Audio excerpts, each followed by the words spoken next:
Today I'm talking about the BOYA Magic mic.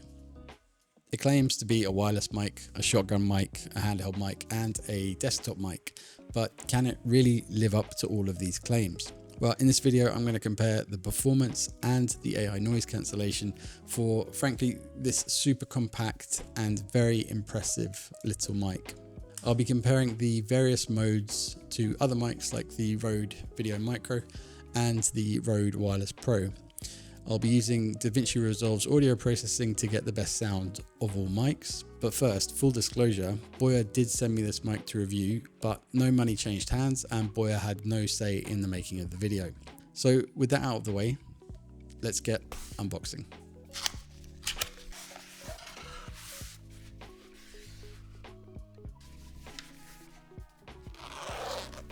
The one I have here is the full package, and this one contains one handheld mic module which houses and charges your wireless mics on the go. On top of that, you've got one foam and ferry dead cat for the module, two ferry dead cats for each wireless mic, one USB-C receiver, one lightning receiver, one 3.5mm receiver, one 3.5mm TRS cable, and two USB cables C to C and A to C. This full package retails at approximately $130, but if you remove the lightning receiver, it's $120, and if you remove the lightning receiver and the 3.5mm receiver, it's $90. But basically, if you own a camera and your phone isn't super ancient, then the 120 package is probably the one you'd want to opt for. Before I start, it might be worth using headphones to truly hear the difference between all of these mics to get a better representation of what they might sound like.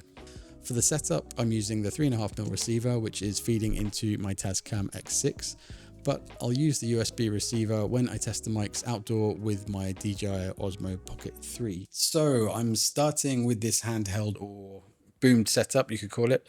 I'll switch between mics so you can hear the difference. So as you may have seen in the intro, the USB receiver and the wireless mics will magnetically attach to the housing in the charging case and on it.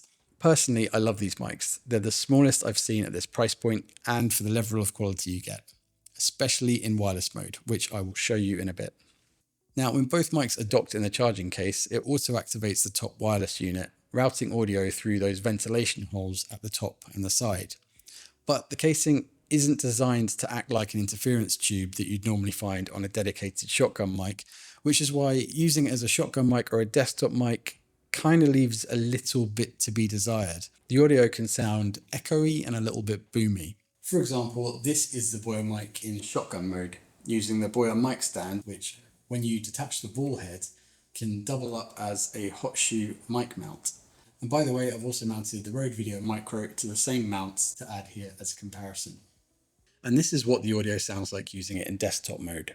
Once again, using the BOYA mic stand, but this time with the ball head attached to the sticks, with the Rode Video Micro hot shoed into the ball head. Okay, but what I really can't believe about this mic is when it's in wireless mode. I have the BOYA wireless mic set up with the Rode Wireless Pro for comparison, and honestly, I can't believe the sound coming out of this mic.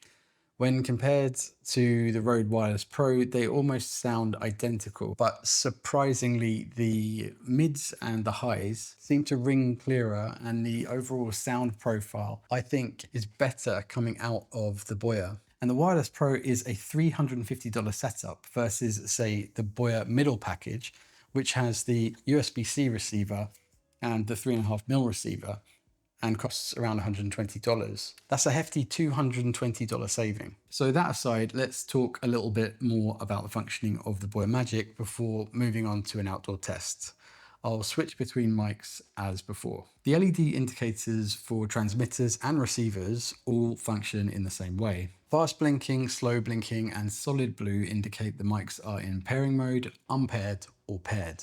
On both the transmitters and the receivers, after one click, the LEDs will go green, and that indicates that the noise cancellation has been activated. And finally, if the devices aren't pairing, and this only happens when I want to pair a different receiver, you just need to switch all devices off and then press and hold the power button for 5 seconds on the receiver, and then do the same with the transmitters, after which they will pair immediately. The app that comes with this is super simple and easy to use.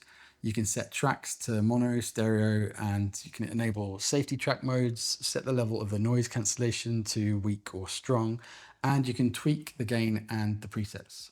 I'd mentioned for noise cancellation, I've done a quick test outside to show how effective it is with my Osmo 3. What I'll also do is apply DaVinci's AI voice isolation so that you can hear the difference between strong, weak, and DaVinci. Okay, now I'm wearing the wireless mic and you're hearing the raw feed from the microphone. Hopefully it's not clipping. I'm going to activate the noise cancellation in weak mode. So let me do that now. So I've activated the noise cancellation in weak mode. The LEDs have gone green. Hopefully you can't hear the surrounding noise, but because it's weak, I think you can still hear quite a bit of it. Back again, but this time we're still recording clean feed, but I've changed the setting to strong noise cancellation. So the ambient noise is probably quite loud from the levels that I can see on the screen. So let me just see if I can change this to noise cancellation mode. Noise cancellation mode has been activated and there's some cars that are about to pass, so you'll see how effective this is. Currently very noisy, but I think this noise cancellation will be doing its job. So in all cases, in this scenario, weak is probably not strong enough. Strong is probably strong enough to remove the ambient sound, but at the same time, it's going to alter my voice slightly. Okay, now I'm wearing the wireless mic and you're hearing the raw feed. So I've activated the noise cancellation in weak mode. So the ambient noise is probably quite loud from the levels that I can see on the screen. Noise cancellation mode has been activated and there's some cars that are about to pass, so you'll see how effective this is. As you may have concluded from those clips, the noise cancellation is really very effective in strong mode and it does an excellent job of eliminating almost all the ambient noise, but with some drawbacks. In any case, it's useful if you're on the go with little time for editing and you require a high turnaround. Personally, I would record clean and use DaVinci, but I'm not a daily vlogger, so this is definitely useful and a nice to have if that's you.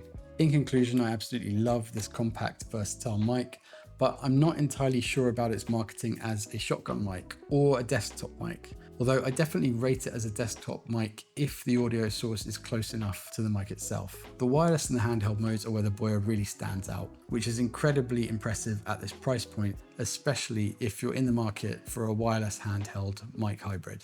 If you'd like to get one, feel free to use my affiliate link in the description below. It makes no difference to the price. I'll get a small kickback and it helps support the channel. And with that being said, if you like this video, give it a like and a subscribe to see more of my upcoming videos from my channel. And until the next video, I'll see you in the next one.